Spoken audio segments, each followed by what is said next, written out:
शुभ दिन। आज का फिर देखिए आपका जो इंटर का क्लास ही चैप्टर सेकंड जो है क्या आपका बिलियन या उसी को हम क्या बोलते हैं सॉल्यूशन। इसको आज स्टार्ट कर रहे हैं। चैप्टर जो आपका सेकंड है सॉल्यूशन या उसी को हम क्या बोलते हैं बिलियन। तो ये क्लास 12 के लिए या तो क्लास बीएससी के बच्चे भी पढ़ सकते हैं। इसमें आपका पढ़ना क्या है, सॉल्यूशन होता क्या है, सॉल्यूशन के प्रकार के बारे में पढ़ना है। तो चैप्टर सेकंड आपका जो इंटर के लिए बहुत इंपॉर्टेंट चैप्टर आपको कौन सा है बिलियन। ये मेरा चैनल जो है HK केमिस्ट्री, आप लोग इसको कम से कम सब्सक्राइब कर दिया करिए और लाइक भी किया करिए। फिर इसके बाद आपको जो ये चैप्टर पढ़ाने जा रहे हैं कौन सा आपका है सॉल्यूशन या उसी बोलेंगे बिलियन। तो सबसे पहले इसमें जो मिलेगा क्या आपका बिलियन होता क्या है, बिलियन या उसी को हम क्या बोलते हैं सॉल्यूशन। तो बिलियन जो होता है दो पदार्थों को क्या करते हैं हम मिश्रण होता है। अगर जब दो पदार्थों को मिलाने पर एक समांगी मिश्रण का क्या होता है निर्माण होता है तो उसको क्या बोला जाता है बिलियन। तो यही बोलेंगे जब दो या दो से अधिक पदार्थों को मिलाने पर एक समांगी मिश्रण का क्या होता है निर्माण होता है तो उसी को बोलते हैं क्या आपका बिलियन। इसमें केवल आप लिखेंगे कि यही डेफिनेशन का लिखना रहेगा परिभाषा। अगर इसका परिभाषा देंगे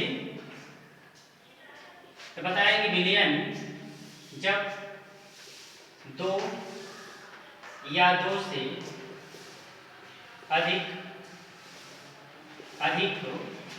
पदार्थों को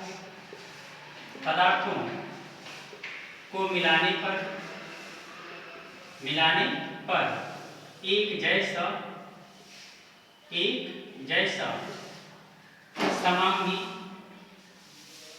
समांगी मिश्रण का निर्माण होता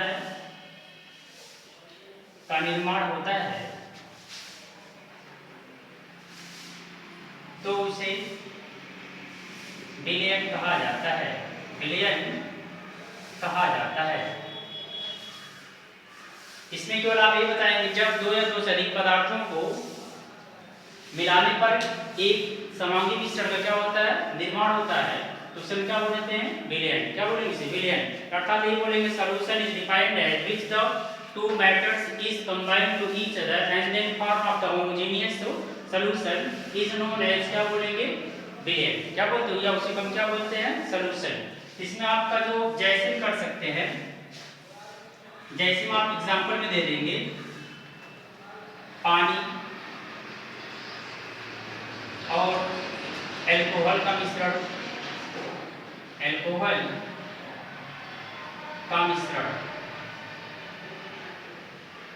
फिर और दे सकते हैं दूध और पानी का मिश्रण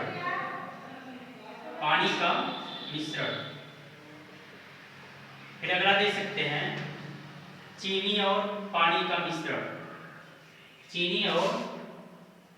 मिश्रण।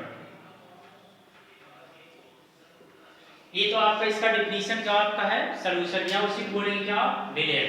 फिर इसको बताएंगे बिलियन के जो दो पदार्थ पाए जाते हैं एक आपको होता है विलेय और एक दूसरा क्या होता है विलायक। तो विलेय मतलब जब किसी विलेय में जिसकी मात्रा कम पाई जाएगी उसे हम क्या बोलते हैं विलेय और विलायक जो होता है जिसकी मात्रा अधिक होती है उसे हम क्या बोलते हैं विलायक। अर्थात दो पदार्थ होते हैं मैटर इसमें एक आपको होता है विलेय एक आपको पाया जाएगा विलेय और जो दूसरा होता है विलायक। इसको बोलते हैं सॉल्यूट और इसको बोलते हैं सॉल्वेंट। इसमें आपको दो पदार्थ है एक आपका सॉल्यूट और एक क्या होता है सॉल्वेंट। अर्थात जो पदार्थ घुलता है उसे हम क्या बोलते हैं विलेय या उसी बोलेंगे solute. Dissolve in the water this is known as क्या बोलेंगे solute and this already formed of the more amount of the quantity is known as क्या बोलेंगे सॉल्वेंट या उसी बोलेंगे क्या विलायक। अर्थात जिस पदार्थ की मात्रा क्या हो अधिक हो या उसी को हम क्या बोलते हैं सॉल्वेंट या बोलेंगे विलायक। अर्थात इसमें छोटा सा डिफरेंस बता देंगे। विलेय जो होता है पदार्थों की मात्रा की सांद्रता कम पाई जाती है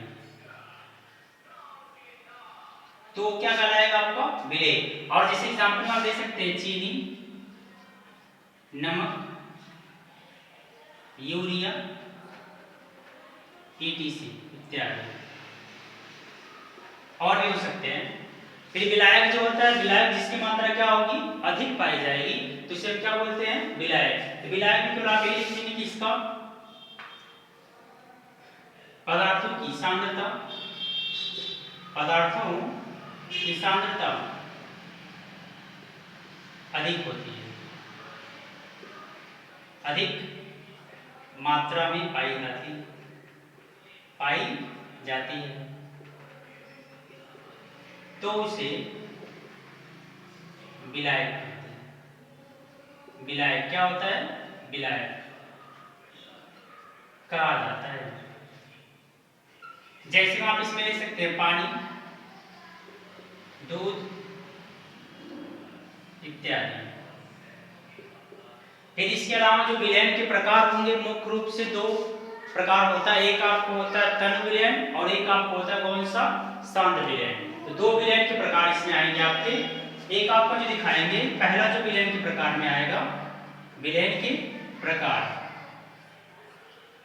विलयन के प्रकार इसमें दो प्रकार का आपको दिखाएं। पहला आपको जो होता है तन विलयन, पहला क्या आएगा आपको तन विलयन, तन विलयन इसको बोलते हैं डाइल्यूट सॉल्यूशन, डाइल्यूट सॉल्यूशन।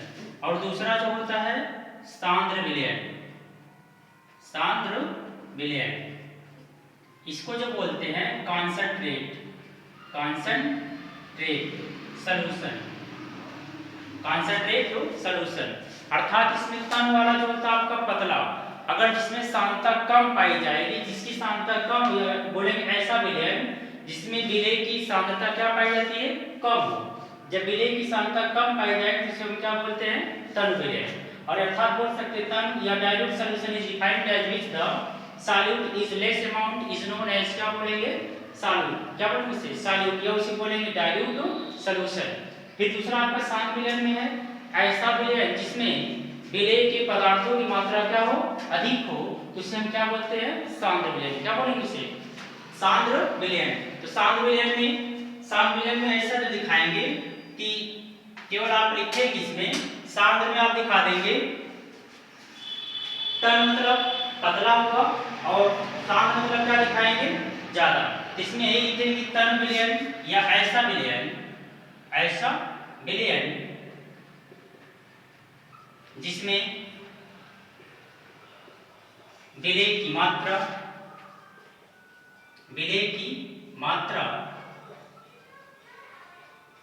कम पाई जाती है तो उसे तन विलयन कहा जाता है, तन विलयन कहा जाता है, ठीक। और सांद्र में दिखाएं केवल इसमें तन नहीं बताएंगे ऐसा विलयन जिसमें विलेय की मात्रा क्या हो कम हो या कम पाई जाए तो इसे क्या बोलेंगे तन विलयन। और सांद्र में आपको दिखाएंगे सांद्र विलयन ऐसा विलयन होता है जिसमें ऐसा विलयन जिसमें विलेय की मात्रा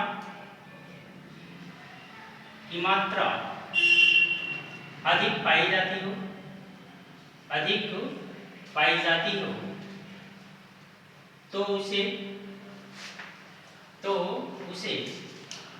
सांद्र विलयन कहा जाता है, सांद्र विलयन कहा जाता है। अर्थात केवल आप ये बताएंगे तन में केवल आप जिसमें विलेय की मात्रा कम पाई जाएगी तो तन विलयन कहलाएगा और जिसमें विलेय की मात्रा अधिक पाई जाएगी उसे क्या बोलेंगे सांद्र विलयन। और विलयन इसके प्रकार भी और पाए जाएंगे तो पहला आप देंगे इसमें इसके अलावा जो पाया जाएगा संतृप्त विलयन, संतृप्त विलयन। और एक दूसरा जो होता है असंतृप्त विलयन, संतृप्त विलयन। फिर इसके बाद तीसरा जो होता है अति संतृप्त विलयन। 3 इसके अलावा और मिलेंगे। तो संतृप्त मतलब ऐसा विलयन जब किसी विलेय की मात्रा को हम क्या करते हैं, आसानी से घोल सकते हैं, तो इसको हम क्या बोलते हैं, संतृप्त विलयन। जैसे मैं आपको बता सकते हैं कि चीनी को जब पानी में डाला जाता है तो, और पानी में डालने के पश्चात उसको हम धीरे धीरे क्या करते हैं, हिलाते हैं। जब पानी के सारे उसको हिलाते हैं तो उसकी चीनी की मात्रा कुछ धीरे धीरे क्या करती है, घुलती हुई चली जाती है। तो घुलने के पश्चात एक ऐसा वक्त आता है कि चीनी के कुछ अंश उसमें क्या होते हैं, बच जाते हैं, जो घुलते नहीं है। तो वह क्या करते हैं, उस बेदी या तली में क्या होते हैं, बैठ जाते हैं। जब बैठ जाएंगे तो उसको हम क्या बोलते हैं, संतृप्त विलयन। क्या बोलेंगे इसको, संतृप्त विलयन। अर्थात पहले ही बताएंगे संतृप्त विलयन वह होता है जिसमें विलेय की मात्रा आसानी से क्या हो जाए, घुल जाए। अगर विलेय की मात्रा आसानी से घुल जाती है तो इसको हम क्या बोलते हैं, संतृप्त विलयन। और असंतृप्त विलयन जो हो कि आसानी से विलेय की मात्रा घुले ना, तो इसे हम क्या बोलते हैं, असंतृप्त विलयन। और फिर इसी तरह दूसरा जो होगा अतिसंतृप्त, इसमें अधिक से अधिक मात्रा में क्या कर सकते हैं, विलयनों को घोल सकते हैं। जब घोल सकते हैं तो इसे हम क्या बोलते हैं, अतिसंतृप्त विलयन। तो आपको होता क्या है कि विलयन है क्या चीज, और विलयन में क्या क्या पाया जाएगा, और विलयन के इसके प्रकार, और इसका एग्जाम्पल बता दिया हूं। और फिर इसके बाद आपके परमाणुओं की भौतिक अवस्था के आधार पर विलयन के प्रकार आपको कल बताते हैं। फिर इसको आप सही तरीके से नोट कर लीजिएगा या स्क्रीनशॉट मार के रख लीजिएगा। तब तक के लिए धन्यवाद। फिर आपको कल बताते हैं विलयन की भौतिक अवस्था के आधार पर विलयन के प्रकार। ठीक, तो इसको आप नोट कर लीजिएगा, फिर कल बताते हैं आपको।